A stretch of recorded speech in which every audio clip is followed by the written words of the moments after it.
is the best piece, but there are so many other guys, and Andujar being one of them. There's the center fielder that we've talked about before, Esteban Florial, who's still a very young kid, but he's regarded as the future center fielder for the Yankees because he's a five-tool kind of guy. And he's only 20 years old right now, but he's basically a year younger than Torres. So it all depends on development. And obviously there's several pitchers, the best of the bunch being Justice Sheffield, who he was brought over in the trade with the Cleveland Indians that Clint Frazier came over in for Andrew Miller a couple of years ago.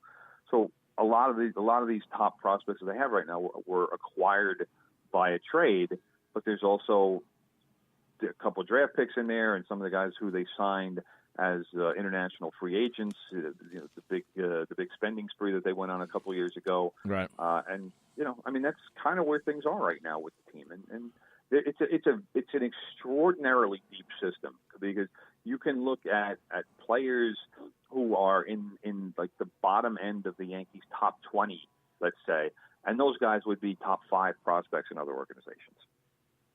So it's a good time to be a Yankee, but might not necessarily be such a great time to be a Yankee prospect, just because there are so many other good prospects that it's not like you have a direct path to the major leagues. Now, what's the deal with? I'm looking at the stats here. Stanton batting 185. Giancarlo. He's slumping. Your boy Sanchez what 188. Here's what I've noticed. Stanton is having more trouble at Yankee Stadium. He's having more trouble at home than he is on the road. And that started with the platinum sombrero that he put up. I think it's just he's putting too much pressure on himself, and he's expanding the strike zone because he wants to win over the home crowd. And that's a lot of players are going to do something like that when they get traded or when they sign a big contract. They want to play well in front of their new fans. And the fact that Stanton had that inauspicious start with the 5 strikeouts in one game, it gave people a reason to boo him. And then he was striking out at a ridiculous rate. The first homestand in Yankee Stadium, he struck out 16 times in 27 at bats. So let's face it, a strikeout is as far as I'm concerned, about the worst outcome that you can have in an at bat. I mean, you wind up doing nothing. You just waving at pitches. So, but you don't go from being the National League MVP to being a bum. So, Giancarlo Stanton, as far as I'm concerned, I'm not worried about him. He'll figure it out. He'll get going again. And you have to remember, there was about a 2-month stretch last season where he hit something like 30 or 35 home runs in about 60 games. So this guy is not only capable of carrying a team, he's capable of carrying a team for a very long stretch of time. Okay, well, and I'm not necessarily saying that guy is going to show up again, but that's what you have. And he's not hurt. His eyes are fine. I wouldn't be concerned about Giancarlo Stanton. He'll get it right. Well, here's some of the stats according to what's in the Daily News today. Gregorius batting .333, Judge .324. Gardner has 19 runs, Judge has 18. Let's see, RBIs, Gregorius with 20. Home runs, no one is in that category. Pitching, Severino 4-1. And strikeouts. Pitched real well yesterday. Severino 34. In the National League, Cabrera leading the Mets, .354, 16 runs, and Cespedes with 16 RBIs. And DeGrom has 40 strikeouts. So, not bad news there for the Mets. You get to see Masahiro Tanaka tonight, brother. I know. It's David Wells bobblehead night. Hopefully we get there early enough to get it. Very exciting night at the stadium. I know. I saw the bobblehead. It doesn't look anything like David Wells. It should have a strew of beer cans around him or something. Yeah, they're not going to do that. Yeah, I know that. Anyway, you're listening to From the Press Box right here on 90.3 WHPC. I'm Rob Leonard. On the phone from San Diego is Tim Leonard. Tim, did you know that if you want to find out about the great programming here at WHPC, you go to nccradio.org? Did you know that, brother? I did know that, brother. Okay. Well, now everyone else knows. Okay. Yo. Tell your friends about the Nassau Morning Madhouse. Hear what you're missing. Check it out. Check it out. This is the Morning Madhouse, where literally anything can happen. So, Anything. Anything. Anything. Anything. Okay. Anything? Can we go? Anything. Can we keep it going? Anything. Anything. No more. No more. Say anything. No. Say anything. Say it. No. Say it. Say it! We're not continuing until you say it. Okay, well, we'll forever do this then. All right, so we're forever going to be in this tease. So. Anything. Raquel, do you know Steve Mandricina? He hosts a show here. It's called Everything and... Anything. There it is. All right, now we can move on. Yes. All right. Are you happy now? We are happy. The Nassau Morning Madhouse. Weekday mornings from 7 to 9. On the voice of Nassau Community College. 90.3 WHPC. See, this is hi-fi, okay? High fidelity. You know what that means? That means this is the highest quality fidelity. Hi-fi. Those are two very important things to have in the stereo system. Join me, Kim Tracy, on High Fidelity for a mix of music with a focus on newer music and lesser-known artists every every Thursday at 2 p.m. on the voice of Nassau Community College 90.3 WHPC and streaming with the iHeartRadio and TuneIn apps. The following program is rated U.S. for unfathomable stupidity. Listener discretion is advised.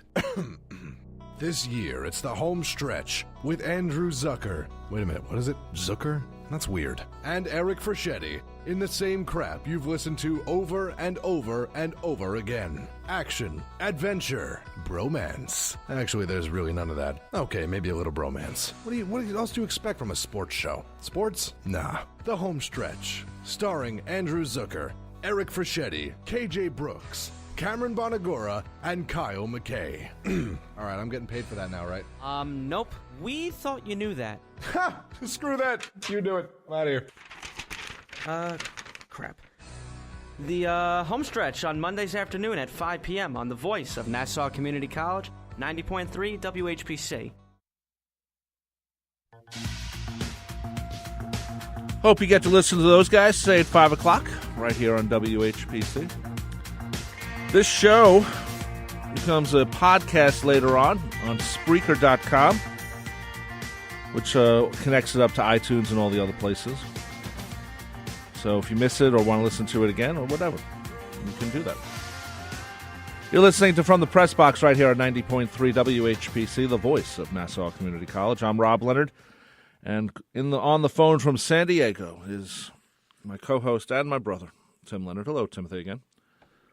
How are you, brother? I am literally across the street from Petco Park, the home of the San Diego Padres. Well, the Padres are doing horrible. As you'll see when I return home, I bought a nice, brand new, spanking new Padres T-shirt in the airport for the low price of $5. Why is that? Clearance sale. I don't know. Do they have the old emblem of the actual Padres swinging a bat, or is it like some new one? No, it's a more of a kind of the new logo. Kind of looks like a batting practice shirt sort of a thing. No, there was nothing with the old Franciscan. Yes, Padres I always thought that was pretty cool. Anyway, finally, this week the NFL draft happens. It's going to be all over the place. It's not just going to be on ESPN like it's always been. It's going to be on the NFL Network, and I think Fox is doing it too. I mean, what started out as desperate programming years ago by ESPN has become 3 days of programming in our world of television. So, yeah, it just shows how things change sometimes. It's going to be crazy. I am of the opinion now, just based on what I've seen in recent days, I am of the mindset that the Giants are going to draft Quan Barkley.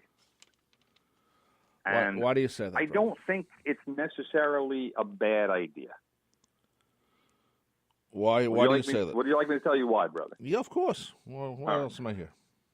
I think that when you look at this draft, and as much as I would like or have wanted the Giants to take their quarterback of the future, I'm not sure that any of the quarterbacks who are available, and there is a vast number of them, I'm not sure if any of them are genuine franchise quarterbacks. And everybody who talks about Saquon Barkley talks about him as being the next great running back. This is a kid who is big, is fast. I'm not saying he's necessarily Bo Jackson, but he's kind of built like that. And I don't think necessarily people know this.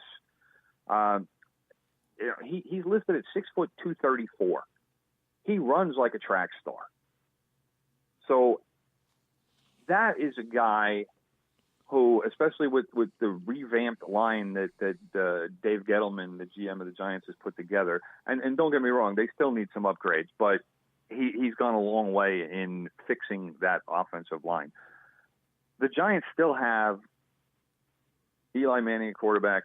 They still have a decent squad of receivers, and there's the possibility that they might wind up signing Des Bryant after they release Brandon Marshall this week. If they could put that together, if they could figure out a way to sign Des Bryant and draft Saquon Barkley, to me, that's an unstoppable offense. Or it should be an unstoppable offense, assuming that the line play gets straightened out. And then you have to, the defense should be good enough to stop teams. So I don't know what that would mean for the Giants, but to me, their running game last season was a disaster, as was much of the offense after all the injuries they suffered. But this is a team where they could turn it around very quickly. And if you bring in Barkley and you have that kind of power in your running game, and you have Eli throwing the ball to Beckham and Des Bryant. I mean, again, there's work to be done still for sure, but this could be an offense that can dominate a game. And then if the offense can do what I think it can do, then you don't have to rely on your defense. And I know that would be a very un-Giants way to play, and the Giants fans love their defense, and they love the teams of the past, and the Lawrence Taylors and the Harry Carsons and those guys who just stifled defense or stifled offenses. But if you have the ball for 35 or 40 minutes during a game, it doesn't matter what the other team's offense does, because chances are you're going to win the game. So that's why I think, and obviously I don't know for sure what's going to happen, but that's why I think that Saquon Barkley to the Giants is something that very well could happen on Thursday evening. What about the Jets? The Jets, it's a little bit more of a mystery with the Jets, and I can tell you one thing: the Jets will not take Baker Mayfield. So if you see Baker Mayfield's name in a mock draft next to the Jets, stop reading that mock draft, because that person doesn't know what they're talking about. I cannot see the Jets picking Baker Mayfield. I don't understand why they would trade up to 3 and take the guy that easily will be there at 6. I don't see it. It doesn't make any sense to me. It wouldn't make any sense to me, because I think that first of all, I think Sam Darnold is going to be the number 1 pick for the Cleveland Browns, and then if it goes to Barkley at number 2 for the Giants, then the Jets are looking at Josh Rosen, Josh Allen, or Baker Mayfield. I'll take either Josh over Baker. That's why I can't imagine that Baker Mayfield goes to the Jets. He's too small. He's too erratic. And I've said it on the show before. I really like his footwork a lot. I don't think he gets flustered in the pocket. But you have to remember, you're playing against bigger, faster people in the NFL, and small quarterbacks historically don't do well. Yes, you have Russell Wilson. Yes, you have Drew Brees. I understand that it's not an impossible situation, but why not take the guy who has a higher probability of success in Josh Rosen or Josh Allen, as opposed to the guy who is dealing with a shortcoming that he can't fix. Baker Mayfield's not going to grow 5 inches. It's not going to happen. So take the guy who has the better chance of success and hope that he is the guy that you can build your franchise around. But that's where we are. And that's why, I think that the Browns almost have to go quarterback